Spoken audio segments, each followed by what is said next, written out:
1931 कश्मीर में Srinagar central jail के बाहर 22 प्रोटेस्टर्स गोली से शहीद हो गए थे। और ये डोगरा रूल, जो कि उस समय डोगरा रूल था, वहां पर डोगरा रूल के खिलाफ एक ऐसी आवाज थी जो उस समय पूरे रीजन में गूंज उठी थी। और उस समय के जो ब्रिटिश रेसिडेंट थे, वहां के जो ब्रिटिश रेसिडेंट थे, उन्होंने तुरंत एक कमीशन बनाने की बात की। और इसी प्रेशर में आके महाराजा हरि सिंह ने एक कमीशन बनाई और कमीशन थी ग्लैंसी कमीशन। और इस कमीशन ने रिकमेंड किया कि एक प्रजा सभा यानी कि पीपल्स असेंबली बनाई जाए। और इस प्रजा सभा में 75 सीटें होंगी, जिसमें से 33 सीटें जो है वो इलेक्टेड होंगी, 30 सीटें जो है वो नॉमिनेटेड होंगी और उसमें से 12 जो होंगी वो ऑफिशियल सीटें होंगी। और जो इलेक्टेड सीटें थी उसमें भी कम्युनल डिवीजन था। 10 हिंदूज के लिए थी, 2 सिख्स के लिए थी और 21 सीटें जो थी वो मुस्लिम्स के लिए थी। लेकिन लद्दाख के बारे में अगर हम बात करें तो लद्दाख उस वक्त सिर्फ एक डिस्ट्रिक्ट था और उसके हिस्से में आई बस 2 नॉमिनेटेड सीटें, ओनली 2 नॉमिनेटेड सीट्स। और इसी दौरान और एक कहानी शुरू हुई। श्रीनगर के रैनवारी के एक कश्मीरी पंडित श्रीधर कौल, जो लेह में एक एजुकेशन ऑफिसर के पोजीशन पे पोस्टेड थे, उन्होंने एक ऑर्गेनाइजेशन बनाई। अब धीरे धीरे आपको समझ में आएगा कि मैं किस चीज के बारे में बात कर रहा हूं। मैं बात कर रहा हूं अभी हाल फिलहाल में जो लेह लद्दाख में जो प्रोटेस्ट हो रही है, उसकी जो कोर डिमांड है, एक स्टेटहुड वाली जो डिमांड है और 6 शेड्यूल के एक्सटेंशन की जो डिमांड है, मैं उसके बारे में बात कर रहा हूं। लेकिन यहां पर ये जो स्टेटहुड वाली जो डिमांड है, ये जो 6 शेड्यूल के एक्सटेंशन वाली जो डिमांड है, ये अभी से नहीं है। इसके पीछे की जो हिस्ट्री है, आज के इस वीडियो में हम ये हिस्ट्री समझने की कोशिश करेंगे। मैं हूं विवेक वाघमारे और द डेमोक्रेट की इस वीडियो में आपका स्वागत है। तो हम बात कर रहे थे एक एजुकेशन ऑफिसर, उन्होंने एक ऑर्गेनाइजेशन बनाई और उस ऑर्गेनाइजेशन का उन्होंने नाम दिया यंग मेंस बुद्धिस्ट एसोसिएशन। ध्यान में रखिए, यंग मेंस बुद्धिस्ट एसोसिएशन। और आगे चलकर यही एसोसिएशन बना Ladakh Buddhist association. Ladakh Buddhist association यानी कि LBA। अब LBA का जो मिशन था वो सिर्फ धार्मिक या कल्चरल नहीं था। लद्दाख की आइडेंटिटी मतलब लद्दाख की पहचान, बुद्धिस्ट का इंटरेस्ट और सोशल रिफॉर्म्स के साथ साथ इसने लद्दाख की जो पूरी राजनीति है उसको शेप करने का काम किया, उसको शेप करने में कंट्रीब्यूट किया। शुरुआत में मैंने जिस डोगरा रूल की बात की, उस डोगरा रूल के पहले भी नामग्याल डायनेस्टी वहां पर थी और नामग्याल डायनेस्टी के 400 साल के रूल के बाद लद्दाख डोगरा स्टेट का हिस्सा बना। और पार्टीशन के बाद जो ओवरऑल पॉलिटिक्स की जो स्टीयरिंग व्हील आई थी वो थी LBA के हाथ में। LBA के हाथ में मतलब कि लद्दाख बुद्धिस्ट एसोसिएशन जो थी उसके हाथ में ओवरऑल उस लद्दाख रीजन के पॉलिटिक्स की कमांड आई। और उनका सबसे बड़ा सपना यही था कि लद्दाख को यूनियन टेरिटरी का स्टेटस मिले।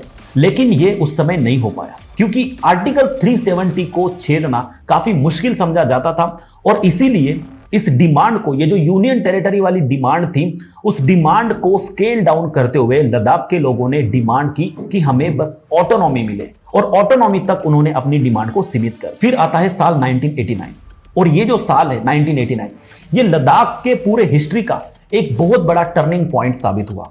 उस समय तुमस्तन चेवांग LBA के प्रेसिडेंट बने और उनके साथ जो लीडर्स थे उन सभी ने लद्दाख के लिए यूनियन टेरिटरी की जो डिमांड है उसको काफी ज्यादा एग्रेसिव तरीके से मांगने की कोशिश की। और इसी साल एक छोटी सी क्लैश भी उस रीजन में हुई थी। एक बुद्धिस्ट लड़का और कुछ मुस्लिम यूथ के बीच एक क्लैश हुई और ये क्लैश जो है एक कम्युनल टेंशन में बदल गई। और इसी क्लैश को चलते LBA ने लेह में मुस्लिम्स का बायकॉट भी अनाउंस कर दिया। और इस पूरे कम्युनल टेंशंस में ओवरऑल जो टेंशन है, उस रीजन में जो टेंशन है वो इतना ज्यादा बढ़ गया कि 27 अगस्त 1989 को पुलिस की फायरिंग हुई और इसमें 3 जवान बुद्धिस्ट जो है प्रोटेस्टर्स वो शहीद हुए। और ये लद्दाख के हिस्ट्री की दूसरी वायलेंट इंसिडेंट थी।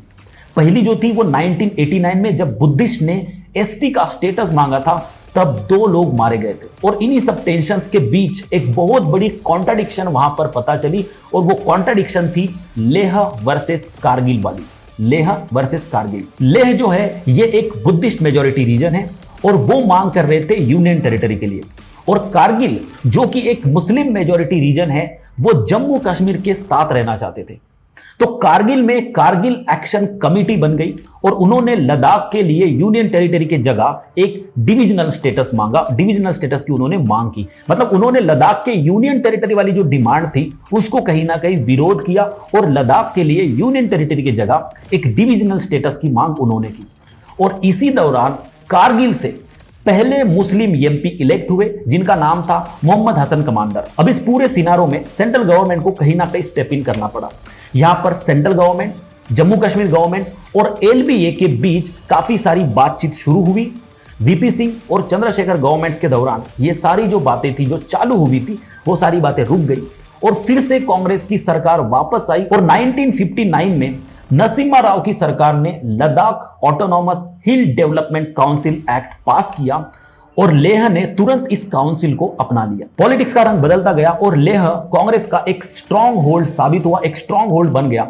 लेकिन एलबीए की जो डिमांड्स थी वो इग्नोर होती रही और यहीं पर आरएसएस और बीजेपी को एंट्री मिली।